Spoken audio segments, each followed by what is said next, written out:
Hello everyone, and welcome to another episode of the My Greek Island podcast with your hosts George Tsounyas and Maria Petrakou. Now recently you will have seen that I travelled again to the island of Santorini with a dear friend of mine, Nina. Now for those of you who did not see, it does mean you're not following our journey on Instagram at My Greek Island. So if you've not guessed from the title, today we have our first ever guest on the My Greek Island podcast to tell us all about her first experience as a co-traveller with My Greek Island. So welcome Nina, it's great to have you here. Hello guys, it's Nina. You might or might not recognize me from the takeover on Insta. Welcome Nina, and if this is the first podcast you are listening to, don't forget that episode 3 of our My Greek Island podcast has the best of Santorini, so you can get your checklist prepared and ready to go. So, Nina, would you like to kick this episode off? Absolutely. So without further ado, let's get into today's episode. Hello, and welcome to another episode of the My Greek Island podcast, dedicated to take you, the wanderlust, on a journey through Greece. There are 227 inhabited Greek islands. Which one will you visit next? My Greek Island, with your hosts George and Maria.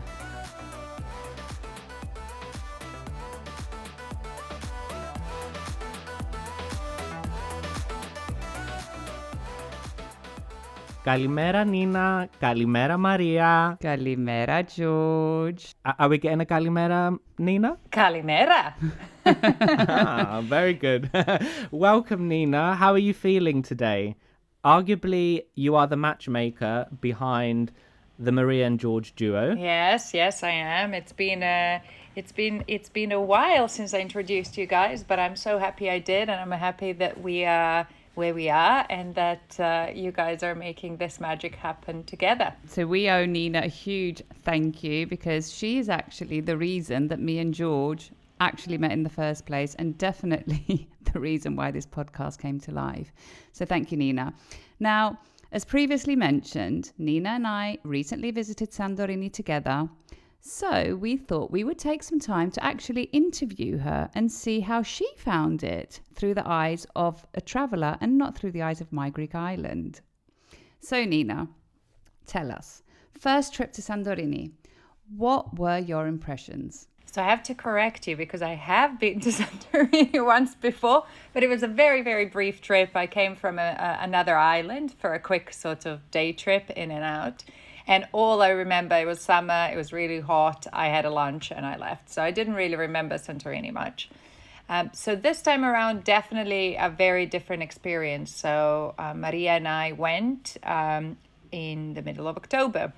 So not as hot this time around. It was around 20 degrees, but that was actually really enjoyable, given that the island is very hilly and there were a lot of sort of uphill treks that we were trying to go through, visiting different towns.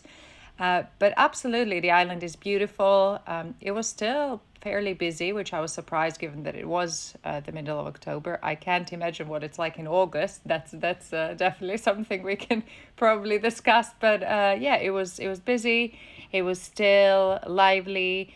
And what I found amazing, and thankfully for me, Maria speaks Greek. Everybody almost loved the fact that we could communicate to them in their language, and I feel like we had a bit of a special treatment because of that. So thanks Maria for those extra glasses of wine or two that we had on the island. That's very true. But I think I'm going to add here, Nina, how were your calves feeling after all that walking up and downhill? Because mine were in a lot of pain. Yeah, I mean, I think my calves were okay actually, but just at some point I was like, how many more steps is there to climb?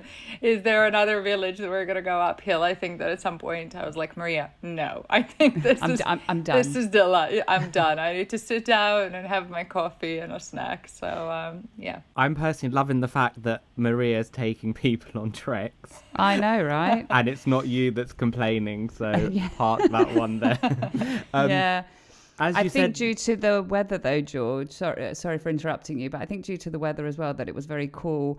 I sort of took advantage of Nina and took her on treks. Now, especially now that I am used to it after having gone on so many holidays with you. But that was definitely a great experience. I would also like to add one more thing. Nina did mention the Greek. So stay tuned because George has designed bite-sized Greek episodes which have come out, will be coming out. So the first episode has already come out by the time you'll be listening to this podcast, but future ones will be coming soon as well. So stay tuned so you can learn that extra Greek and use it on your holiday, and maybe you will get an extra glass of wine as well somewhere. exactly. I should have prepped with you, George, before we went. I mean, my kalimeras and kalisperas didn't really take us far. Well, God loves a trier. So you said you were slightly off season, and you did go for quite a quick getaway.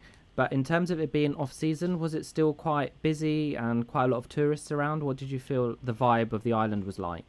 Yeah, I felt that there were still quite a lot of people. I mean, definitely, I can't imagine the full summer experience because, as I said, I only very briefly visited once in summer, and I barely remember it. But still very busy. And what was really good is, I want to say, even though it was mid-October, probably 80% of restaurants, bars, and cafes were still open, if not more. I think Maria and I only had a couple of places that we looked into and we were like, oh, shame, kind of that's closed. We can't do that one. But generally, everything was still open. The shops were obviously buzzing. There are plenty of souvenir shops if you need a magnet or two. That's for sure. And wineries, restaurants, and cafes were open. Amazing. I mean, that kind of leads into my next question. Anyone thinks we've prepared you for this, but this is going to be a question for both of you. You are both, people know that Maria is a foodie, but you are both very much into your food and also into your wine. And I think there was a lot of food and wine involved. So we'll go with Nina first. Can you tell the My Greek Island listeners kind of where you went, what you ate, and more importantly, what you drank? Oh my God! I mean, good thing I have a map. I have a map in front of me, guys. Because I'm gonna forget the names of all the places. But it was we really had an amazing time. There are a couple of places that I think I want to mention where we had food. One of them was in Ia, and that place was called Vineyard. Yes, Vineyard. I hope I'm pronouncing that right. But we had an amazing meal there. Maria and I found our favorite wine, and disaster. It was a disaster because we wanted to buy the whole leftovers of that wine, given that it was 2018, and ship it back to London. And if we could, we would. Maria, do you want to tell us what the wine name was? Yeah, so I think it's worth mentioning that Santorini is very well known for its white wines and for its sweet wine. So the white wine is mainly Assyrtiko and the sweet wine is Visando. But we had a red, and at the specific restaurant that Nina mentioned, the guy recommended one of the reds from one of the wineries, which is Mavro Dragano from the winery of Sigalas. We went and we drank a 2018 bottle, It was, I think, one of the best I've had so far. It was amazing. And then we spent probably half a day trying to discover which shops on the island had some left over. Sell that wine, yeah. Well, we did manage to bring 4 bottles back. We did. So if any of you... Not bad. We did. We Not found bad. someone that had Yeah. 8 bottles and was willing to sell us only 4. So, yeah. Okay. Yeah. We did well. So, yeah, anybody listening that is interested in exploring that wine, well, join us for any special occasion, and I'm sure we'll open it up for you. But yeah, that place was amazing, George. And then another one where we had another amazing dinner was called Lefkes. And we had this, I mean, what looked like half a lamb. It was a huge portion of lamb. I mean, it was so soft and so delicious, and also possibly the best Greek salad that we had on the island was also served in that restaurant. So a bit of a sort of it's off the beaten track. It's not in one of the bigger towns, so not kind of an obvious restaurant to visit, but definitely was worth the visit. And yeah, we just had an amazing meal there. Yeah. And I don't usually, George, you know that I'm not the hugest fan of meat. So, but I think with this trip on Nina, because Nina is a huge meat fan, I made a few exceptions. So the last time I visited Lefkes, and Lefkes is in the village of Finikia, which also has a great festival in August at one of the churches. It's very close to Iab, and it's a village definitely off the beaten track, so I definitely recommend visiting it. And the meals are just amazing at this, with my favorite being the Greek salad. This is the first time I've eaten meat there, but it's known for its meat. Nice. And Maria, I might impress you now, but I could be wrong. Tell me. Hasn't Lefkes got a restaurant in Athens? It does. Yes, it does. In I've never in been, the northern but I suburbs. think I know about it. Yeah, there's two.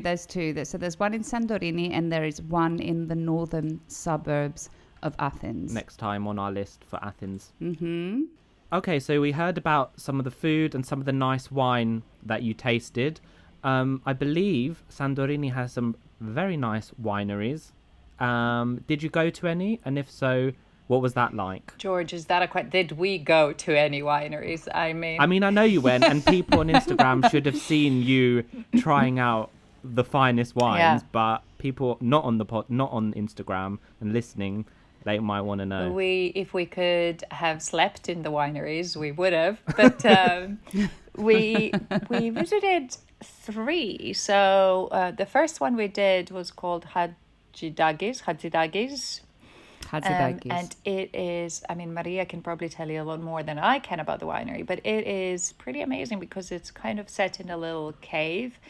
Some of the really, really nice wines that we've tried there, and one of my favorite whites was from there. So I definitely brought a bottle back. I think it was called Nichteri. Do I have that right, Maria? You do, and it's also one of the few, I think one of the only wineries that produces organic and vegan wines. So it's a great winery to visit in general because of the, I guess, the history of the winery, the wine that they produce, the cave that it's built in, but also the fact that they have very unique wines that are also organic and vegan. Yeah, it was really kind of impressive sitting in this cave and just, enjoying the wine. But definitely bring a jacket with you if you're going, because it does get a little bit cold in that setting. And then the next experience was also super, super interesting. So Sigalas was the other winery we visited. Had a proper flight of tasting and some really nice snacks over there. So I really enjoyed that. And that's the winery that Maria mentioned, the wines that we were, scouting the whole island to bring more back home.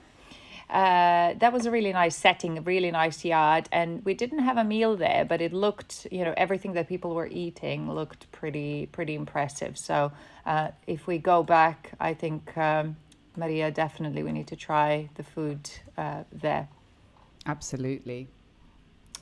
And last but not the least was near Fira, where we were staying. The name escapes me. Maria, can you help me, please? So the winery is called Advantis Anidrous. And it's the second winery owned by Avantis, with the first being in Evia, where they produce the majority of their reds. But we did a bit of the tasting that we did at Avantis Anidrous was a bit half and half. So we tried some of the wines that they produce in Santorini, but we also tried some of the wines that they produce in their second winery in Evia. And I like, as Maria's talking about the wine, Nina is kind of, if people could see, she's like taking a sip of that wine. Is it that wine or is it another wine? It's another one, but let's pretend for the The other wines have all been drunk already. You're 1 week back. Yeah, this is just what I had opened, and I thought, for this convo, enjoy a bit of wine with my friends. But what was really interesting about Avantis, Maria, I think I want to bring up is that not only did they have really good wine and excellent service. They also, as I understand, the wife of the cellar owner, the winery owner, actually produces some cosmetics from kind of the leftovers from the grape. So Maria and I bought a few bits. Maria bought a mask for her face, and I bought an oil for hair, face, and so on. And it's actually, it smells really nice. And yeah, makes my hair super soft. So really interesting concept, I think. Where was my gift? It's with me. The cosmetic products that are produced are really great. I'm in love and obsessed with the detox mask. I bought it the first time I visited the winery in Evia and have been obsessed with it ever since. Maybe we should ask Lenka to come on the next episode and call her a local hero in Santorini and ask her all about these products. Yeah. That would be really fun. So moving on, Nina, what do you consider that were your trip highlights?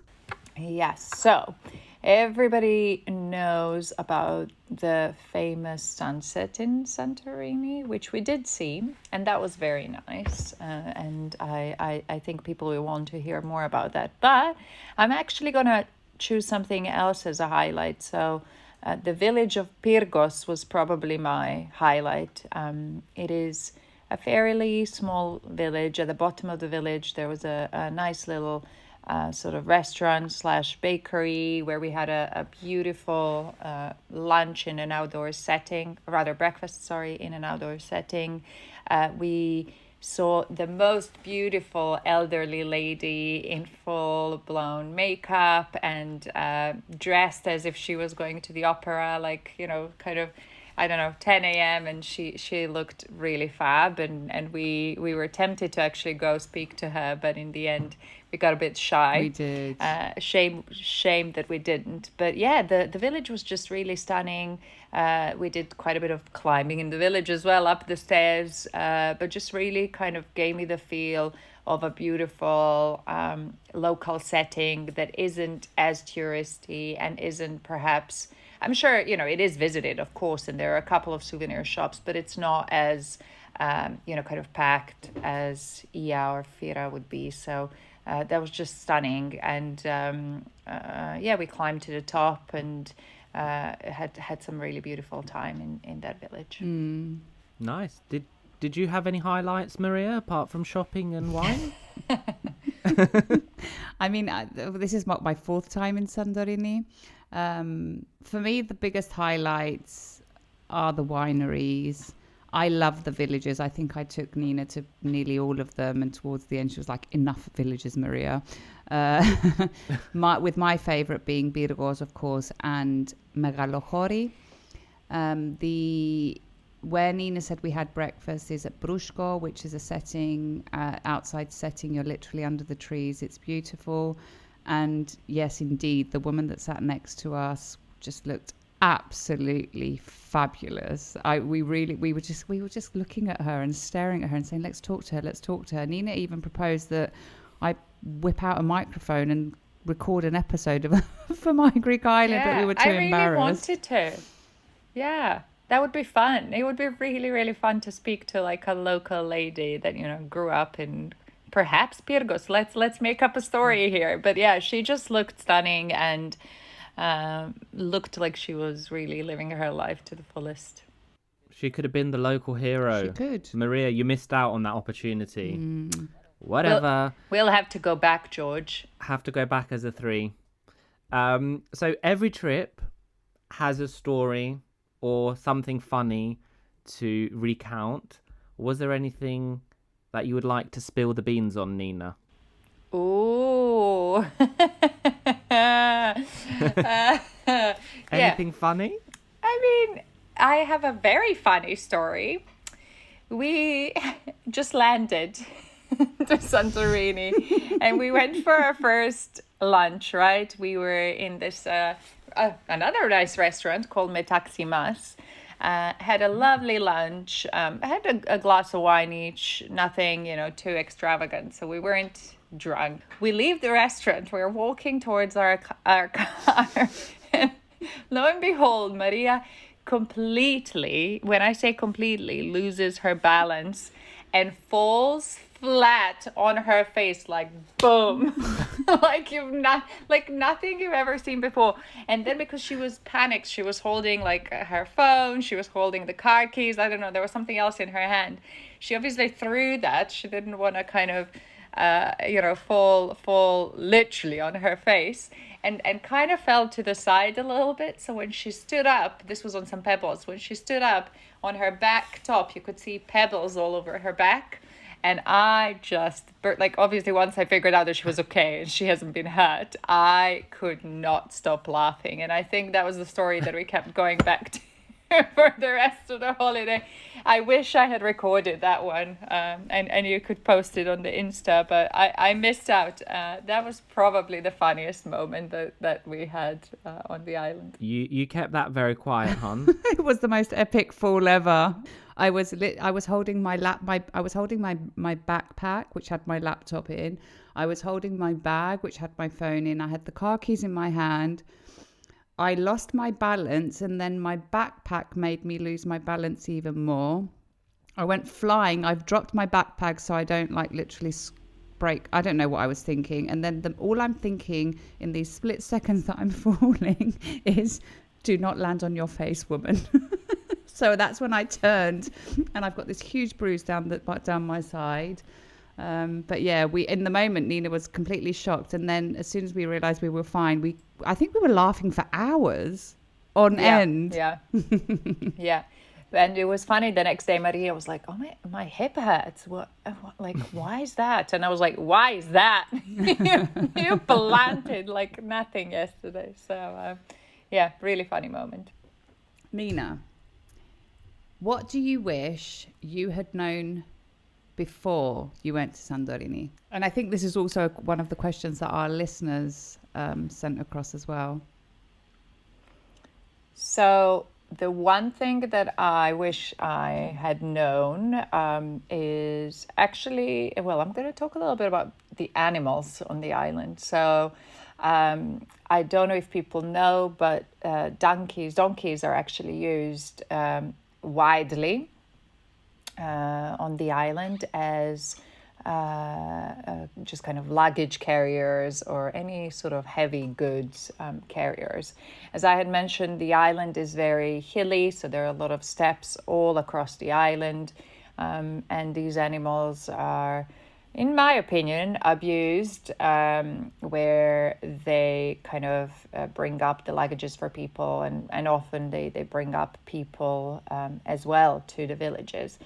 Now, one day Maria and I thought it would be lovely to walk down to the old port, and we did just that, but our trip was really not enjoyable. It was a very long kind of a trip down the steps to the old port. There is an option to take a little cable car, but we wanted to walk down and take the cable car back up, being a bit lazy after all the stairs that we did. Anyway, all the way down the stairs, there was, donkey poo, unfortunately, everywhere. The smell was really bad. We saw quite a few donkeys that were obviously just kind of waiting for their next task, and they didn't really seem very happy. We saw a couple of donkeys being, I don't really want to say beaten, but reprimanded for some of their behavior. And we really, really, really didn't like it. I mean, we didn't even look at a view as we were going down. It kind of felt like a little bit of a minefield from, the poo that was everywhere, which wasn't very nice. And both Maria and I decided to wear our nicer shoes for that trek. So, we were not enjoying that. But all jokes aside, we felt like, the animals should be treated better, and we didn't feel like this was the place for them to be. No. So I think I wish I had definitely, I wish I had known about the walk, or that somebody, kind of told us that is not as enjoyable as we thought it might have been. But certainly, I think I wish I'd known more about these little animals and what their life is like. So definitely something that kind of left a little bit of a sour taste in my mouth when it comes to Santorini. I think that I had never been to the old port, but we had, it was my idea. I was like, oh, let's walk down to get our steps in so we can drink more wine later. And then we had to go through this very shitty experience, which we were both situation. It was a huge situation, which we were very, very upset about. And I think by the time we got down, we were so upset about it, we didn't even look at the old port. We turned around, got in the first cable car, and literally left. We were so upset about it that we couldn't even relax and have coffee. So we left immediately. So definitely do not recommend going down. It's so sad to see, and I do hope at some point that they will sort themselves out when it comes to this. And we have mentioned it on the previous episodes of the podcast that, like, do not use the donkeys. It's not cool. But yeah, that was unfortunate, I guess. Yeah, that doesn't sound too nice, to be fair. And it's 2022. They shouldn't be using donkeys to go up and down when you've got like electric bikes and stuff. But on a slightly different subject note, I have got to ask, because none of you have raised it, and it's one of my biggest passions whenever I'm in Greece, even in the winter. The beach. Did we go to the beach? Did we go swimming? I saw no swimming pictures. So, first and foremost, for all the listeners, as I did the takeover of the Insta, I felt pressured from George all the while to post. But most importantly, George wanted me to post the sea, the sand, my feet in the sand. And I'm like, mate, it's 20 degrees, it's raining, we're wearing jackets and, jumpers. It's not going to happen. So no, we didn't, wet our feet in the water, but we did drive by the beach. And the beach is really long, actually. I expected it to be smaller than what it was. So we drove by. It is, the island is volcanic, so the sand is black. It's not your kind of typical white sand, blue beach that you imagine, that you have seen pictures from, I don't know, Zakynthos or other islands. So this is definitely a different beach. We haven't had the swim, unfortunately, but it really looked like, again, there were a few cool bars that, the beach bars that perhaps would be very vibey in the summertime. Unfortunately, it just wasn't the weather and the time for the beach. Nice. Okay, I let you off that one then. I probably would have still dabbled my feet for the gram, but whatever. I know you would. I know, but you're an influencer. See, I'm just a helper. Yeah, Okay, so Nina, what tips would you give people for their first time in Santorini? Apart from taking nice walking shoes. That's right. Well, no, take your dirty walking shoes in case you're in situation. So I absolutely loved Ia, actually. I can kind of see what all the hype is about. It is beautiful, although Maria definitely reminded me a few times that it's fake, that it was built to be beautiful. But I wouldn't recommend, I guess, staying in Ia and Fira. Maybe stay in Pyrgos if you can find accommodation, or Megalachori, one of the other villages.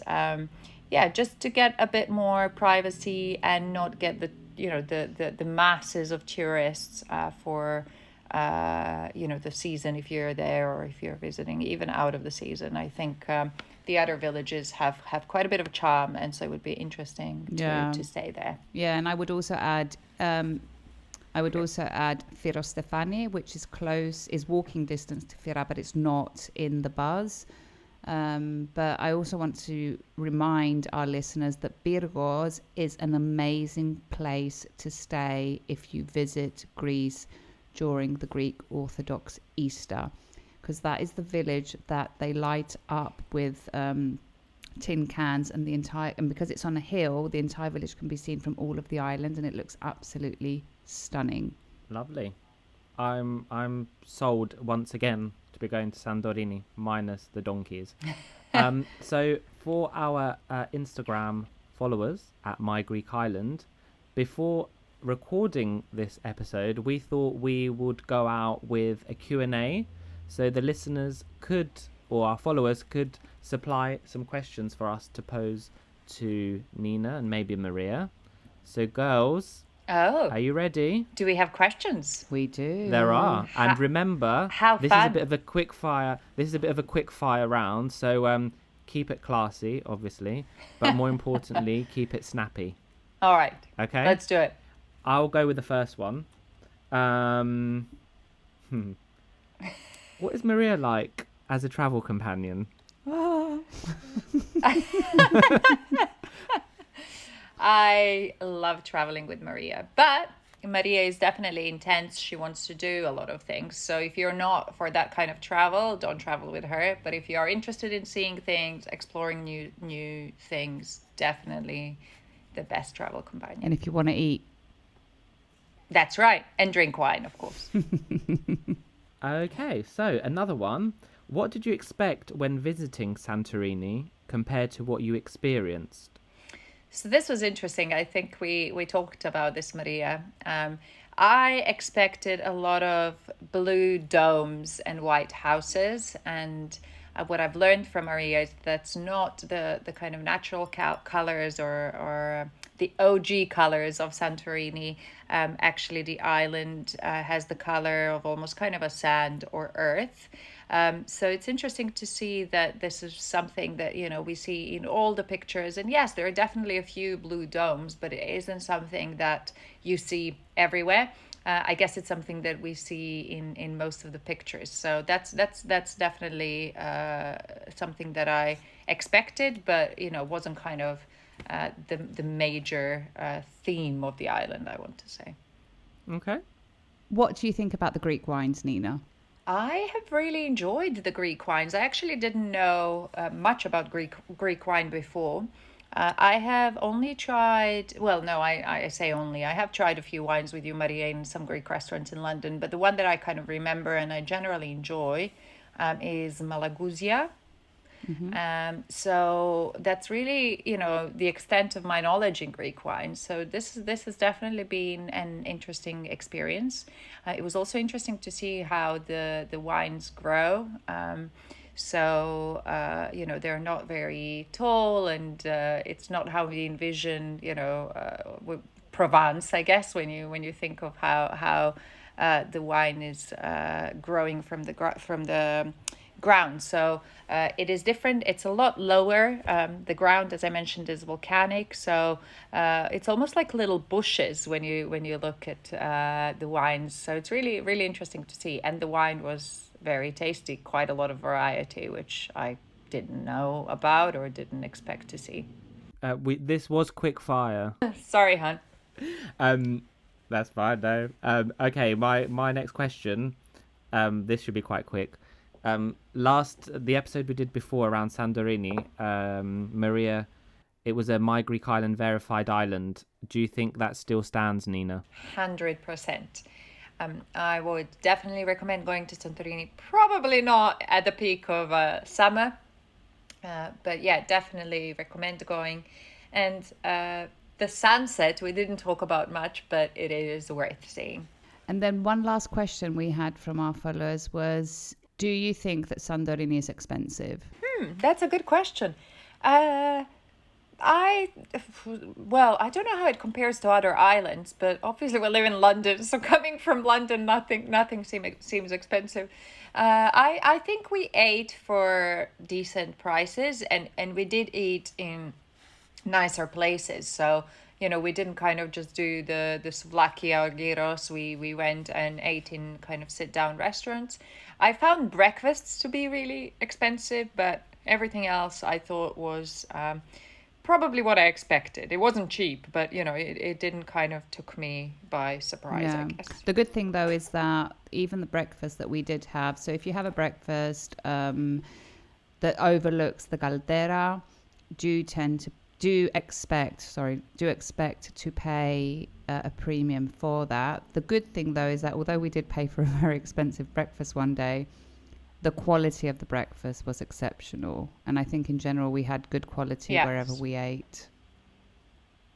Yes, absolutely. I mean, we didn't talk about tomatoes either. Tomatoes, sorry, my British listeners. They are amazing. The taste of them over there, the tiny little cherry tomatoes are just stunning. I mean, I wouldn't worry because quite a few of our listeners are in America, as we found out. Yeah, Isn't that right? We've got a big following in the States. Yep. That is true. We do. Well, tomato, George. Exactly. It's all the same thing. All tastes amazing, especially in Greece. As with every episode, we will not leave people without a Greek phrase as a parting gift. So, I'm thinking, what shall we have for today? And actually, Nina, what did you learn?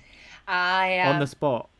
I learned one phrase. You know, I knew, before I went, I knew the kalimeras and kalinichtas. But I learned the following. Ένα potíri, ροζέ, κρασί, παρακαλώ. And that means... I knew it was to do with wine. Of course. That means, could I have a glass of rosé, please? There you go. Amazing. Maria, what was her pronunciation like? Her pronunciation was exceptional. But I mean, for those of you that don't know Nina, because most of you are probably meeting her for the first time or through the Instagram takeover, she speaks, oh my God, how many languages. This woman is literally, she speaks more languages than George, and I don't even know if that's possible. So her pronunciation was exceptional. And we actually have, I'm going to add the stories to the Instagram highlights, because I think we've got a story where you're actually saying it as well, Nina. So people can play that back and see how to pronounce it. Yes. So, my Greek Islanders, I think this comes to the end of another episode. So, on behalf of myself and George, thank you, Nina. Thank you for joining us. Thank you for having me. Thank you, Nina, and for enlightening us about your first experience at Santorini. Gutted I wasn't there, but maybe there could be a trip in the future. So, Maria, what do you think? We will be out of a job following Nina being on our podcast, or does she not pose a threat?